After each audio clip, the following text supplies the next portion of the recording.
आज इस एपिसोड में बात होगी सुभाष सिंह ठाकुर की। जी हां, अंडरवर्ल्ड डॉन दाऊद इब्राहिम का साथी सुभाष सिंह ठाकुर को मीरा भाईंदर वसई विरार पुलिस आयुक्तालय की टीम गिरफ्तार कर ली है। उसकी पूरी कुंडली आज देखने वाले हैं, क्योंकि मीरा भाईंदर वसई विरार पुलिस आयुक्तालय की टीम उसे गिरफ्तार करके क्यों लेकर आई। वहीं बात करेंगे आज मुंबई का रहमान डकैत कौन। धुरंधर मूवी की चर्चा पूरे देश में आप लोग देख रहे होंगे, लेकिन धुरंधर मूवी का रहमान डकैत अब मुंबई में उसकी एंट्री हो गई है।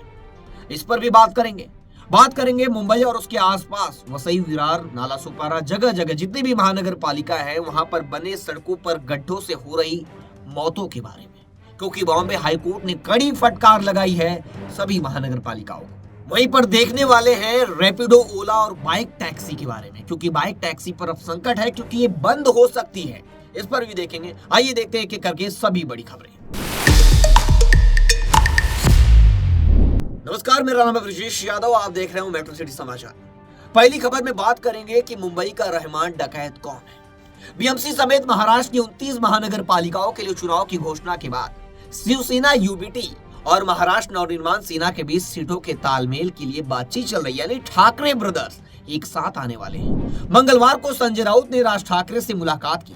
उन्होंने गठबंधन को कंफर्म करते हुए बताया कि उद्धव ठाकरे और राज ठाकरे मराठी लोगों के लिए एक साथ आए हैं।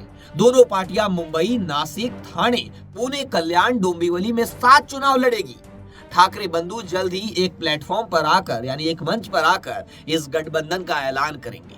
उन्होंने वहीं पर भाजपा पर भी बड़ा हमला बोला है। संजय राउत ने कांग्रेस के स्थानीय नेतृत्व से मिलकर चुनाव लड़ने की अपील की है। शिवसेना यूबीटी नेता संजय राउत ने बताया कि मुंबई को मराठी लोगों के हाथ से छीनने की कोशिश चल रही है, इसलिए मनसे और शिवसेना एक साथ आए हैं, यानी उद्धव ठाकरे और राज ठाकरे। राज ठाकरे से मुलाकात से पहले संजय राउत ने कहा कि हम मुंबई को अमित शाह के गले नहीं चढ़ने देंगे। रहमान डकैत कौन है? कौन मुंबई को लूटना चाहता है? कौन उसका साथ दे रहा है? मुंबई को कराची और लियारी शहर किसने बनाया? महाराष्ट्र और देश ये जानता है। उन्होंने कहा कि यूबीटी और मनसे यानी राज ठाकरे, उद्धव ठाकरे के बीच मुंबई, ठाणे, कल्याण, डोंबिवली, मीरा भाईंदर, पुणे, नासिक जैसे बड़े महानगर पालिकाओं में राज ठाकरे और उद्धव ठाकरे मिलकर चुनाव लड़ेंगे। अन्य जगहों पर दोनों पार्टियों के स्थानीय नेता फैसला लेंगे। उन्होंने बताया कि आने वाले हफ्ते में गठबंधन की औपचारिक घोषणा की जाएगी, यानी ऑफिशियली। वहीं अगली बड़ी खबर है सुभाष सिंह ठाकुर, जिसे मीरा भाईंदर वसई विरार पुलिस आयुक्तालय की टीम ने गिरफ्तार किया। उत्तर प्रदेश से आकर फिर एयरपोर्ट लेकर आई। आइए पूरी कहानी जानते हैं। कहानी है चाली बिल्डर समय चौहान की हत्या से जुड़ी, जिसका षड्यंत्र कुख्यात underworld don gangster Subhash Singh Thakur ने रचा था। समय चौहान जो विरार का निवासी था, उसकी हत्या 26 फरवरी 2022 को विरार के मनवेल पाड़ा इलाके में दिन दहाड़े गोली मारकर कर दी गई थी। यह हत्या महाराष्ट्र के पालघर जिले के विरार में हुई थी और पूरे इलाके में सनसनी फैल गई थी। जांच में पता चला कि एक सुपारी किलिंग थी, जिसका आदेश गैंगस्टर सुभाष सिंह ठाकुर ने दिया था। ठाकुर ने कथित तौर पर जेल के अंदर ही इस हत्याकांड का पूरा षड्यंत्र रचा था और इसे अपने साथी अपराधियों की मदद से अंजाम दिया। पुलिस के अनुसार आरोपी अखिलेश तिवारी ने सुभाष सिंह ठाकुर के इशारे पर समय चौहान की हत्या की थी। हत्या के बाद अखिलेश तिवारी ने ठाकुर के निर्देश पर ही पीड़ित का मोबाइल फोन ठिकाने लगा दिया था। इस हत्याकांड में शामिल मुख्य शूटर बाद में उत्तर प्रदेश में एक पुलिस एनकाउंटर में मारा गया, यानी पुलिस ने एनकाउंटर कर दिया था उसका। सुभाष सिंह ठाकुर जेजे हत्याकांड मामले में पहले से ही आजीवन कारावास की सजा काट रहा था और उत्तर प्रदेश के फतेहगढ़ में केंद्रीय कारागृह में बंद था।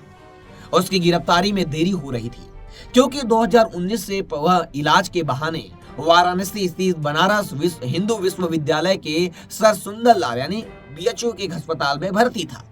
2024 में जब उसे वापस जेल भेजा गया, तब मीरा भाईंदर की क्राइम ब्रांच ने उसे अपनी हिरासत में लेने की कानूनी प्रक्रिया शुरू की। क्राइम ब्रांच की टीम 15 दिसंबर को उत्तर प्रदेश गई और फतेहपुर जेल से सुभाष सिंह ठाकुर को हिरासत में ले लिया। उसे मंगलवार रात करीब 12:30 बजे के करीब मुंबई एयरपोर्ट लाया गया। एयरपोर्ट से उसे तुरंत मीरा रोड के टेम्बा अस्पताल में मेडिकल जांच के लिए ले जाया गया, क्योंकि उसकी तबीयत काफी खराब है। इसके बाद उसे काशीमीरा पुलिस लॉकअप में रखा गया। सूत्रों के अनुसार हिरासत में लिए जाने के समय सुभाष सिंह ठाकुर अनफिट था, यानी उसकी हेल्थ सही नहीं थी और 2 मिनट भी खड़े होने के लिए उसके पास हिम्मत नहीं है अभी, इसलिए उसे व्हील चेयर का सहारा लेना पड़ रहा है। उसे थाने सत्र न्यायालय में पेश किया गया। न्यायालय ने उसे 27 दिसंबर तक के लिए पुलिस हिरासत यानी पुलिस कस्टडी में भेज दिया है। इस मामले में अब तक मकोका के तहत कुल 13 आरोपियों को गिरफ्तार किया जा चुका है। पुलिस अब इस बात की भी जांच कर रही है कि समय चौहान की हत्या के लिए सुभाष सिंह ठाकुर को कितनी राशि का भुगतान किया गया था। साथ ही उसने जबरन वसूली यानी एक्सटॉर्शन समेत अन्य मामलों के लोगों से भी पूछताछ की जा रही है। पुलिस अधिकारियों ने बताया कि सुभाष सिंह ठाकुर को मीरा भाईंदर क्षेत्र में लाने से महाराष्ट्र में उसके खिलाफ दर्ज कई अन्य गंभीर अपराधों का खुलासा होने की संभावना है। यह माना जाता है कि वसई विरार शहर में सक्रिय कई अपराधी उसके संरक्षण यानी उसके प्रोटेक्शन में थे और कई आपराधिक गतिविधियां उसी के इशारे पर संचालित होती थी। पूरे वसई विरार में क्राइम ब्रांच यूनिट अब इन सब की गहन छानबीन करेगी। मुख्य आरोपी के पुलिस हिरासत में आने से समय चौहान हत्याकांड के षड्यंत्र और अन्य संगीन अपराधों से पर्दा उठने की उम्मीद है। अब बढ़ते हैं अगली बड़ी खबर की ओर, जो है सड़कों के गड्ढों को लेकर, जहां बॉम्बे हाईकोर्ट ने काफी फटकार लगाई है। बॉम्बे हाईकोर्ट ने गड्ढों से जुड़ी मौतों के मामले में नागरिक यानी महानगर पालिकाओं को कड़ी फटकार लगाई है और जोर दिया है कि मुआवजा, जवाबदेही यानी अकाउंटेबिलिटी और निवारक कार्रवाई की जगह ले सकता है क्या? किसी को 5 लाख रुपया दे के किसी की जान का भुगतान किया जा सकता है क्या? ये बॉम्बे हाईकोर्ट ने कड़ी फटकार लगाई है। गड्ढों से जुड़ी मौतों पर हाईकोर्ट का निर्देश है। बॉम्बे हाईकोर्ट ने ठाणे महानगर पालिका को निर्देश दिया है कि वो गड्ढों से जुड़ी 18 मौतों के सभी मामलों को राज्य समिति के समक्ष रखे। ठाणे महानगर पालिका ने सोमवार 15 दिसंबर 2025 को हाईकोर्ट को सूचित किया कि वह ठाणे में गड्ढों से जुड़ी 18 मौतों के सभी मामलों को राज्य द्वारा नियुक्त समिति के सामने रखेगा। न्यायमूर्ति रेवती मोहिते डेरे और न्यायमूर्ति संदेश पाटिल की एक पीठ 2013 के गड्ढों की समस्या संबंधित स्वतः संज्ञान जनहित याचिका में अदालत के निर्देशों का कथित तौर पर पालन न करने से संबंधित अवमानना याचिका पर सुनवाई कर रही थी। हाईकोर्ट ने हाल ही में राज्य को गड्ढों से संबंधित मौतों और चोटों के पीड़ितों को मुआवजा देने का निर्देश दिया था और मुआवजा की राशि तय करने के लिए एक समिति गठित करने का आदेश दिया था। 2 दिसंबर को हाईकोर्ट ने महाराष्ट्र सरकार, टीएमसी, लोक निर्माण विभाग यानी PWD, Mumbai metropolitan region development authority MMRDA और ट्रैफिक पुलिस को नोटिस जारी किए थे, जब एक मीडिया में छपी एक खबर पर संज्ञान लिया था। उस रिपोर्ट में ठाणे में विशेष रूप से घोड़बंदर रोड पर सड़कों की खराब स्थिति को उजागर किया गया था और यह भी बताया गया था कि इस वर्ष जनवरी और अक्टूबर के बीच ठाणे में गड्ढों के कारण कम से कम 18 लोगों की मौत हुई थी। सोचिए, ठाणे में सिर्फ मौत हुई है। वसई, विरार, नालासोपारा, मुंबई और उसके आसपास के हाईवे क्षेत्रों में कितनी मौतें हुई होगी सिर्फ सड़कों के गड्ढों की वजह से। अदालत ने नागरिक निकायों से कहा कि अपनी व्यवस्था सुधारे। ये टिप्पणी करते हुए आप कितना मुआवजा देते रहेंगे, अपनी व्यवस्था दुरुस्त करें। कि यानी बॉम्बे हाईकोर्ट ने साफ सुथरे शब्दों में कहा कि आप कब तक मुआवजा देंगे? लोग मरते रहेंगे, आप मुआवजा देते रहेंगे, कब तक चलता रहेगा? व्यवस्थाओं को ठीक करो। बॉम्बे हाईकोर्ट ने टीएमसी यानी ठाणे महानगर पालिका, भिवंडी, बीएमसी को 7 जनवरी 2026 तक जांच रिपोर्ट का रिकॉर्ड रखने का निर्देश दिया है, जबकि सभी और महानगर पालिकाओं को 22 जनवरी 2026 तक अपनी रिपोर्ट दाखिल करने को कहा है। अब देखना यह होगा कि महानगर पालिका क्षेत्र यानी वसई विरार में कितनी मौतें हुई हैं। इन सारी महानगर पालिकाओं में जिस हिसाब से लीपापोती हो रही है सड़कों को बनाने को लेकर, ये काफी गंभीर है। वही अगली बड़ी खबर है रैपिडो बाइक टैक्सी, ओला बाइक टैक्सी, जो बाइक टैक्सी चल रही है यानी बाइक से जो अब नई सेवाएं चालू हुई है, अभी बंद हो सकती है। कल्याण में एक बाइक टैक्सी राइडर द्वारा एक लड़की के साथ छेड़छाड़ दुष्कर्म की घटना ने महाराष्ट्र में ऐप आधारित परिवहन सेवाओं के नियमित यानी रेगुलेशन स्थिति और यात्री सुरक्षा पर चिंताओं को फिर से बढ़ा दिया है। क्या यात्री सुरक्षित है बाइक टैक्सी में? महाराष्ट्र के परिवहन मंत्री प्रताप सरनाइक ने इस मामले को गंभीरता से लेते हुए ऐप आधारित बाइक टैक्सी सेवाओं को जैसे रैपिडो, ओला और उबर के संचालन की वैधता पर सवाल उठाया है। मंत्री ने अधिकारियों से यह जांच करने के लिए कहा है कि इन प्लेटफॉर्मों को दिए गए अस्थायी परमिट क्यों वापस नहीं लिए जाने चाहिए, क्योंकि वे परिवहन मानदंडों का बार बार उल्लंघन कर रहे हैं और सार्वजनिक सुरक्षा संबंधी चिंताएं बढ़ रही है। सरनाइक ने मंगलवार को सुबह 10:30 बजे मंत्रालय कार्यालय में मोटर वाहन विभाग एमवीडी की एक उच्च स्तरीय यानी हाई लेवल बैठक बुलाई है ताकि इस मुद्दे पर तत्काल चर्चा की जा सके। यह समीक्षा ये चर्चा इस बात पर केंद्रित होगी क्या इस प्लेटफॉर्म विशेष रूप से बाइक टैक्सी के मामले में उन्हें दिए गए परमिशन के दायरे से बाहर काम कर रहे हैं, क्योंकि मौजूदा परिवहन के नियमों के तहत उनकी कानूनी स्थिति अस्पष्ट बनी हुई है। मंत्री द्वारा कंपनियों से यात्री सुरक्षा उपाय यानी यात्री कितने सेफ हैं, ड्राइवर पृष्ठभूमि यानी ड्राइवर कैसा है, उसकी पूरी जानकारी और शिकायतों निवारण प्रणालियों पर विस्तृत रिपोर्ट मांगने की उम्मीद है। सूत्रों ने यह भी संकेत दिया है कि यदि उल्लंघन या चूक स्थापित होती है तो सरकार परमिटों को यानी सस्पेंड कर देगी और सभी को कैंसिल कर देगी। इस पर भी विचार कर सकती है सरकार, क्योंकि बाइक टैक्सी जैसी सेवाएं बंद हो सकती है पूरी तरह। वहीं अब बात करते हैं वोटर्स की। मुंबई में एक शौचालय के एड्रेस पर रजिस्टर हैं 10 वोटर आईडी, सोचिए।